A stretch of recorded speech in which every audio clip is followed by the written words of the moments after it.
Facebook world. Aaron Power here from aaronpower.ca, just going live.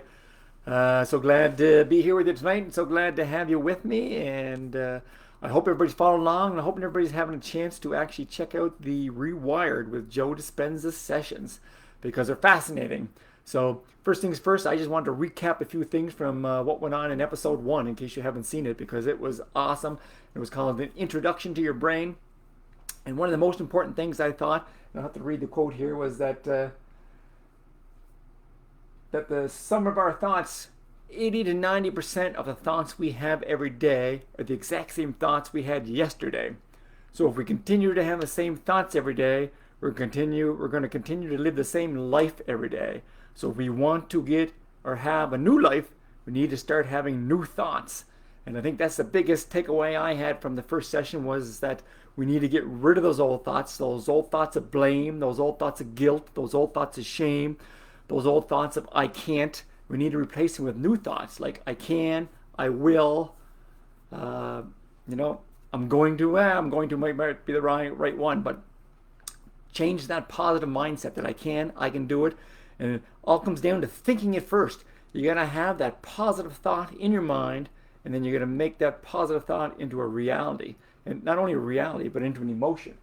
The other big thing I took away was that we need to start a new cycle if we want to have a new life.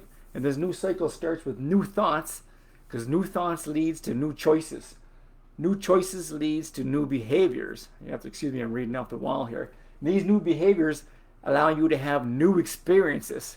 These new experiences create emotions and feelings, which create a chemical, environment in your brain that, creates that memory. And these new emotions and feelings result in new experiences for you and new thoughts. And these new thoughts from these new experiences, new feelings, lead to new choices, new behaviors, etc. And therefore you begin to change your life by creating this new cycle. And you begin to change not only your life, but you get to begin to change your biology. By having these new thoughts, new choices, new experiences, new feelings, which are chemical reactions, you get back to these new thoughts again. So those are the two big takeaways from episode number 1 of Rewired. I think it's probably coming down tonight. It only was good for 72 hours. So I just put up episode 2 of Rewired tonight at 5 o'clock. I meant to do it last night right after my session, and I forgot. I apologize for that.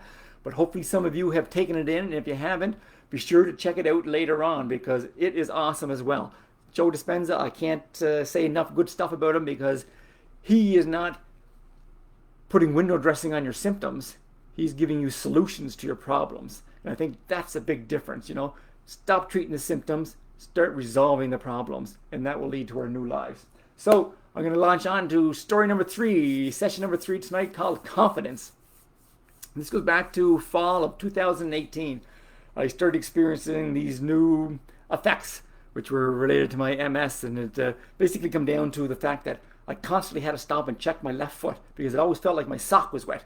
So, 3-4 times a day, I would take my sneaker off or my shoe, whatever I was wearing, and I'd actually feel my foot and check my sock, because it felt like my sock was wet, but my sock would always be dry. So I said to myself, okay, yeah, this is kind of an interesting new symptom. This is probably related to my MS, I'm thinking. I don't have any other reason, can think of anything else that it might be related to. And so this went on probably till about January of 2019. And then in January of 2019, I started having greater symptoms, I guess. That one left foot that became wet turned into 2 feet that felt wet, which then for about a month and a half felt like 2 lower legs that were wet. So it felt like I was sitting with my legs in a bucket of water up to about the knees, and you felt like your feet were wet constantly. And even though you know they're not wet, you still keep checking them all the time, simply because they feel like they're wet. So therefore, you need to just check and make sure they're not wet. So this began to progress even further, so where it actually began to move up my legs, and then I felt like I was sitting in water from the waist down. Constantly felt like I was soaked from the waist down. Felt like you're sitting in a wet bathing suit. And I don't know about you, but I hate sitting in a wet bathing suit. So this became very annoying and irritating. So I'd find myself constantly going to the washroom and checking my shorts or underwear to make sure that they're actually dry, make sure I didn't wet myself and just wasn't aware of it for some reason or another. And of course I'd be completely dry and I would just soak and wet. So eventually, of course, I communicate this to my neurologist, and we get in, we have a meeting, and he puts me on a new medication. And thankfully, I was only on this new medication for about, 7 to 10 days, and all this wet leg symptoms stopped. The only bad problem is it wasn't only affecting my legs, it was affecting everything from the waist down, if you know what I mean. So problems behind the bedroom door that were slowly increasing over the years and got much worse with the PTSD and the relapse in 2016 basically came to a brunt in the spring of 2019. And with this wet leg and wet lower limb symptoms, whatever, became basically the end of the ability to have erections on my own, which I'll just spit it out here. And I remember being devastated by this, like absolutely devastated. Nothing destroyed my confidence any more than this did. I felt ashamed of what was going on, felt lost, felt confused. I remember at one point in time, I actually got down on my hands and knees and I prayed to God. I said, God, take my legs. Just leave me the use of my pecker. Just please take my legs and leave me. But it didn't work. Anyways, thankfully I still have my legs, because now that I look back at it, I'm thinking to myself, okay, probably wasn't a good choice to trade one in for the other, because the goal then came down to, okay, if I can't work naturally, then let's do what I do best. Let's start looking into science. Let's look into technology. Let's start applying the knowledge I have to find a solution to this problem. There's got to be one out there. This is 2020. There's not much out there that isn't on the internet as far as solutions or guides to what we can do. So I decided upon myself to go online and start researching and start reading and start reading and start researching and do more and more and more, and to the point where I was almost infatuated with it. And thankfully, I found a solution. I found it 3 or 4 times before I actually recognized it. And then I finally decided, you know what, I was going to take the plunge. And I made the phone call. I phoned a men's health clinic. I phoned one actually called Triumph Health Clinic in Fredericton, New Brunswick. If you're in the Maritime Provinces, be sure to check them out. They are fantastic. Anyways, I thought to myself, what do I have to lose? I have everything to lose by not making the phone call, everything to lose by not taking action. So I did it. So I went in, I had my first meeting with them.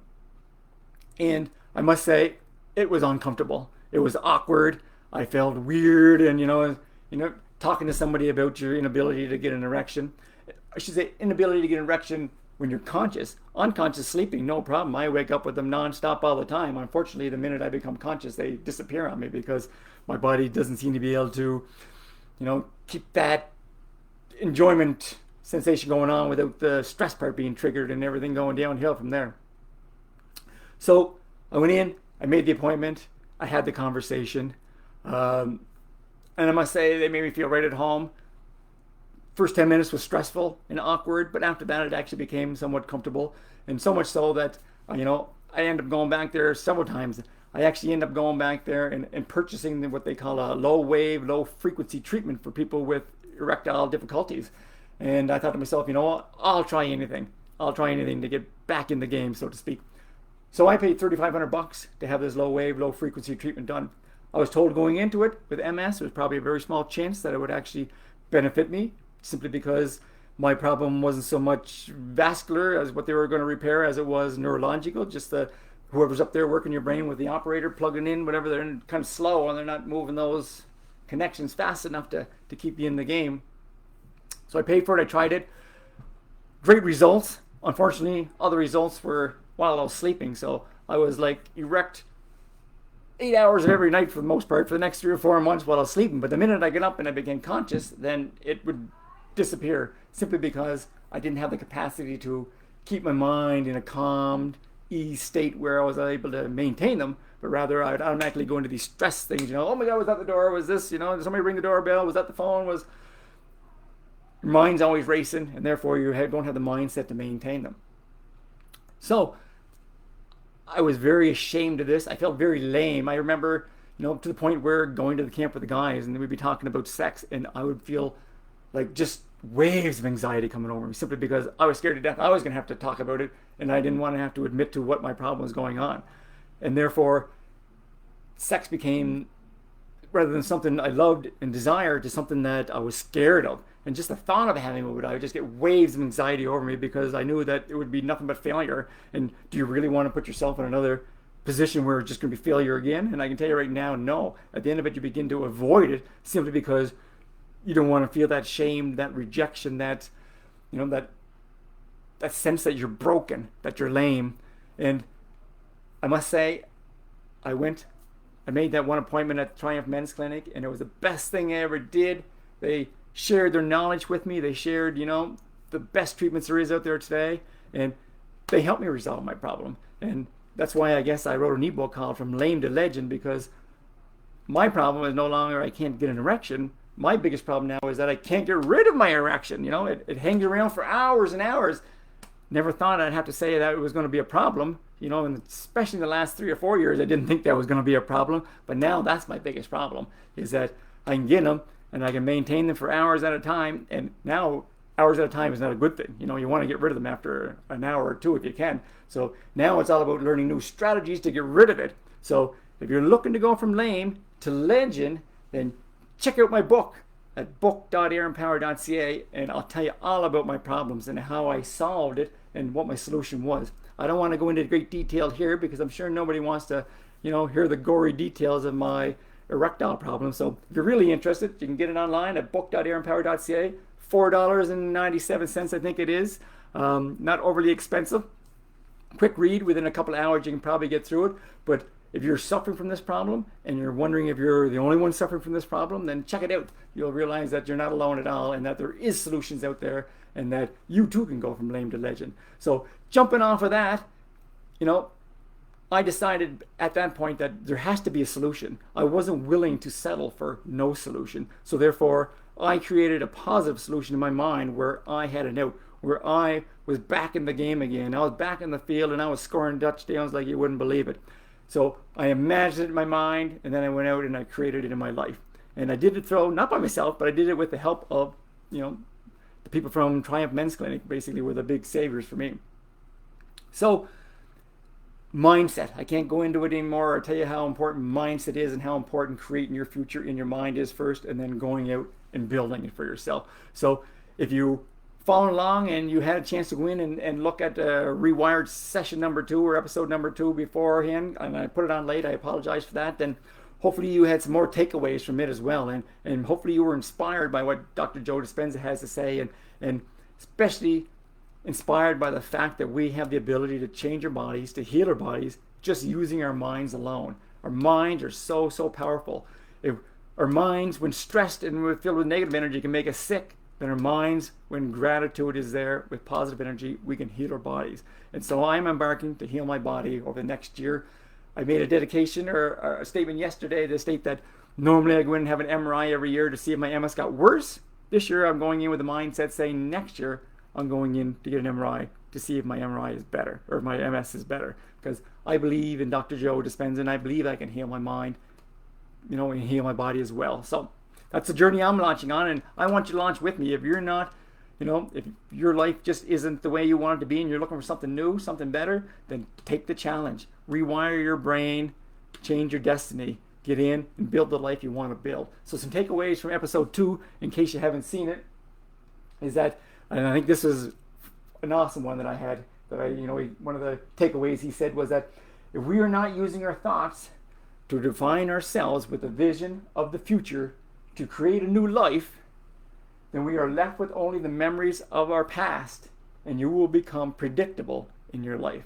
And that just caught on and grabbed me right there big time, right by the soul. I think that, if we're not envisioning it and living it in our mind first, then we'll never be able to live it in reality. So again, if we are not using our thoughts to define ourselves with a vision of the future, to create a new life, then we are left with only memories of the past, and we will begin to live a predictable life. And I think this is so true.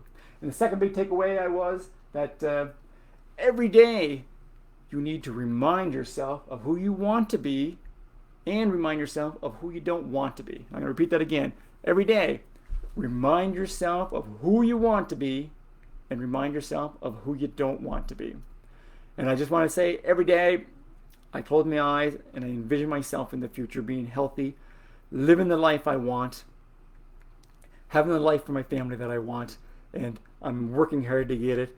Now with the help of Dr. Joe Dispenza, I'm going to try to heal my mind, heal my brain using his techniques. And he's going to give us a formula. So you just got to watch these episodes, follow along. He's going to give us all the formula. And as he said, these people that are healing themselves are ordinary people. And if ordinary people like them can do it, then ordinary people like us can do it. So if you're tired of your old life and you're wanting to become supernatural, then join me and join Dr. Joe Dispenza as we go on this journey together to build a better life. A life of health, a life of fitness, a life of pleasure, a life of gratitude. So I want to say thank you very much for joining me tonight. I am going to put a post there right after I'm done this for episode 3. Episode 2 will still be up for another 72 hours. Episode 3 will be up for another 72 hours. Be sure to join. Be sure to watch them. And I just wanted to take this moment to say to the people who have been sending me messages on Facebook and Facebook Messenger saying thank you for sharing my story. I want to say thank you from the bottom of my heart, that it means a lot to me.